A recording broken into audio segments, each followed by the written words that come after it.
Halo, Assalamualaikum warahmatullahi wabarakatuh. Perkenalkan, nama saya Indah Saputri, kelas 11 IPA 3. Di sini saya akan menjelaskan materi fisika kelas 11 tentang fluida dinamis. Yang pertama, pengertian, ciri-ciri umum, dan jenis aliran. Yang kedua, debit aliran. Yang ketiga, persamaan kontinuitas. Yang keempat, persamaan hukum Bernoulli dan penerapannya. Yang pertama, pengertian fluida dinamis. Fluida dinamis adalah fluida atau bisa berupa zat cair atau gas yang bergerak, memiliki kecepatan yang konstan terhadap waktu, tidak mengalami perubahan volume, tidak kental, tidak turbulen, atau tidak mengalami putaran-putaran. Selanjutnya ada fluida ideal. Apa sih yang dimaksud fluida ideal? Fluida ideal yaitu fluida yang tidak kompresibel, berpindah tanpa mengalami gesekan, dan alirannya stasioner.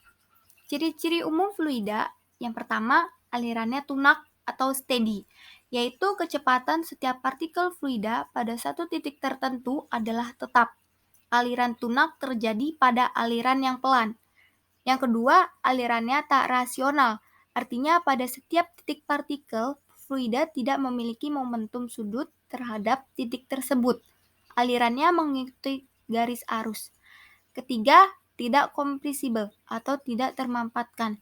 Artinya fluida tidak mengalami perubahan volume atau massa jenis karena pengaruh tekanan. Yang keempat, tak kental. Artinya tidak mengalami gesekan baik dengan lapisan fluida di sekitarnya maupun dengan dinding tempat yang dilaluinya. Kekentalan pada aliran fluida berkaitan dengan viskositas. Jenis aliran fluida terbagi menjadi dua. Yang pertama, aliran laminar, yaitu aliran fluida mulus. Lapisan-lapisan yang bersebelahan meluncur satu sama lain dengan mulus. Pada aliran partikel fluida mengikuti lintasan yang mulus dan lintasan ini tidak saling bersilangan. Dijumpai pada air yang dialirkan melalui pipa atau selang.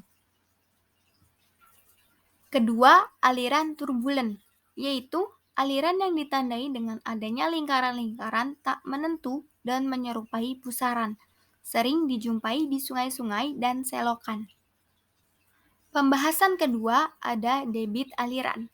Debit ialah jumlah volume fluida yang mengalir per satuan waktu atau umumnya per detik. Dengan rumus Q sama dengan V per T atau Q sama dengan A kali V, di mana Q adalah debit, V adalah volume, T adalah waktu, A adalah luas penampang, V adalah kecepatan aliran. Pembahasan ketiga, persamaan kontinuitas.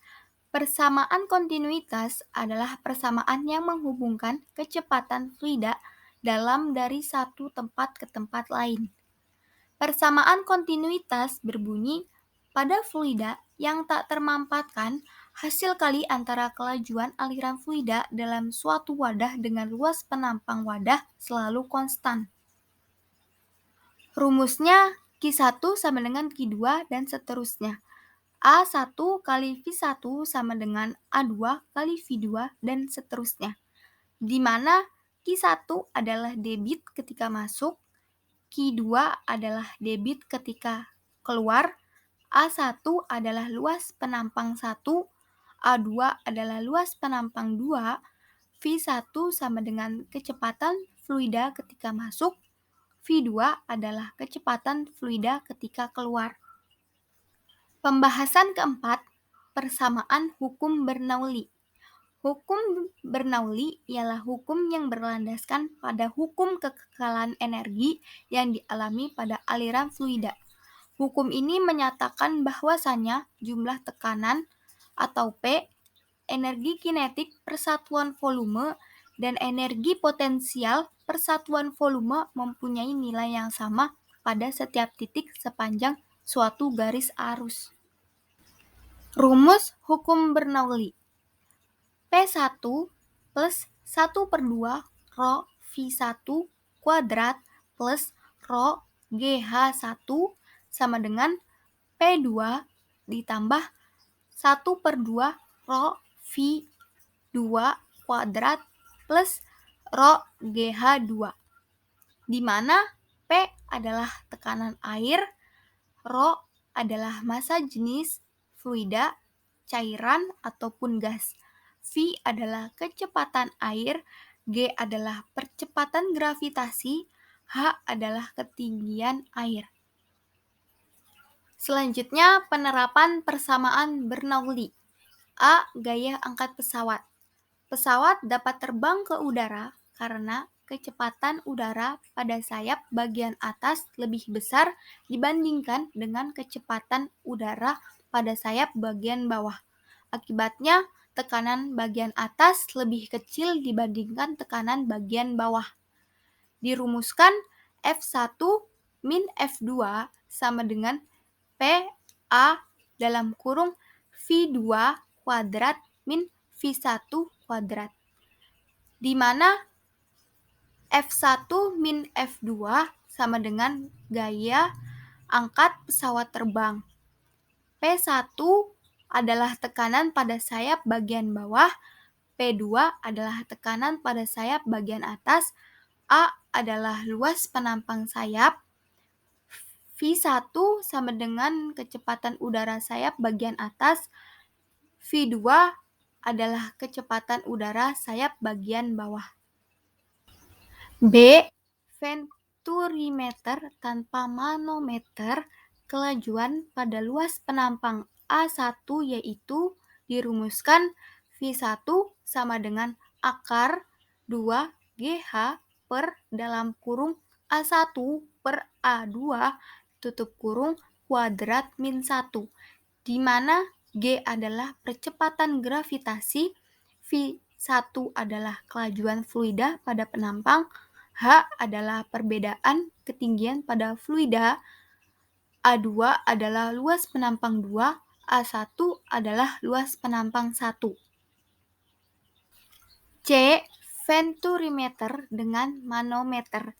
Kelajuan pada luas penampang A1 yaitu dengan rumus V1 sama dengan akar 2 PRGH per PU dalam kurung A1 per A2 tutup kurung kuadrat min 1, di mana V1 adalah kelajuan fluida pada penampang 1, G adalah percepatan gravitasi, H adalah perbedaan ketinggian pada fluida, A1 adalah luas penampang 1, A2 adalah luas penampang 2, PR adalah massa jenis raksa, PU adalah massa jenis udara, V2 adalah kecepatan udara sayap bagian bawah, P adalah massa jenis.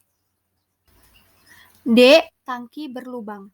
Dirumuskan V sama dengan akar 2 GH, di mana V adalah kecepatan semburan, G adalah percepatan gravitasi, H adalah tinggi lubang dari permukaan air.